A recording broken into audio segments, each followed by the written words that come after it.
joygacha. Jabalul Nur deydi 5,5 kilometr joyga borganlar. 5,5 kilometr joyga har kuni Hadicha onamiz borib, tog'ni tepasi 770 metr atrofida bo'lgan. Tog'ni tepasiga o'sha suvlarini, ovqatlarini har kuni tashiganlar. Odam agar tepaga chiqadigan bo'lsa 2 soat, 3 soat dam olib chiqadi. Lekin Hadicha onamiz o'zlari har kuni mana shu yerdan o'zlari olib borganlar.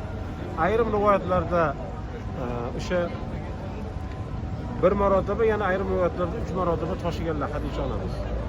Payg'ambarimiz sollallohu alayhi vasallam o'sha Hiro g'orida o'tirganlarida ba'zida 4 oy, ba'zida 6 oylab qolib ketar edi. Lekin Hadicha onamiz har kuni Rasulullohning ko'nglini olish uchun olib borar edi. Payg'ambarimiz sollallohu alayhi vasallamga xizmat qilganlar Hadicha onamiz. Shunda payg'ambarimiz sollallohu alayhi vasallam payg'ambar bo'lishlarida Jibril alayhisalom keldida iqro dedi. Iqro deganda aytdilarki, payg'ambarimiz sollallohu alayhi vasallam o'qishni bilmayman dedi. Iqro degani o'qi degani. Shunda yana qattiq qisib turib qo'yibordimi, iqro dedi. O'qi dedi. Men o'qishni bilmayman deganda iqro bismi robbikallazi xalaq. Ya'ni bir lahza, bir nutfadan yaratgan Alloh taoloning nomi bilan o'qi deb Alloh taolodan birinchi bor Jabalul Nurda, ya'ni o'sha Qur'on nozil bo'ldi. Shunda payg'ambarimiz sollallohu alayhi vasallam men sehrlandim dedi, nima bo'lyapti menga dedi. Payg'ambarimiz sollallohu alayhi vasallam tog'dan tusha boshladi.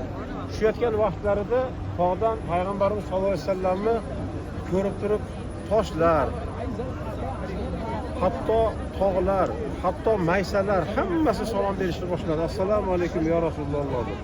Payg'ambarimiz sollallohu alayhi vasallam aytdilar, men sehrlanib qoldim dedi.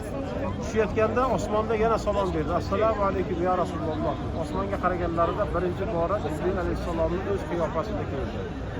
Mag'rib va mashriqni to'ldirib osmonni egallab turgan. Payg'ambarimiz sollallohu alayhi vasallam uylariga keldilar. Mana shu uylariga kelib aytdilarki, "Ey Hadicha, meni urab qo'ying" dedi. Nimaga dedi? Meni ko'zimga har xil narsalar ko'rinyapti dedi. Yonimda hali ham turibdi deganda, shunda Hadicha onamiz boshidagi ro'molni eshitdilar. Endi ichida ketdilar, yo'q, Allohga shukr alhamdulillah. Nima uchun Allohga hamd aytayotganda, agar bu jin shayton bo'lganda turaverar edi. Sizni o'sha ko'zga ko'ringan farishtalar ekan. Shunga men Allohga hamd aytaman. Payg'ambarimiz sollallohu alayhi vasallam mana payg'ambar bo'lganlar qanchadan qancha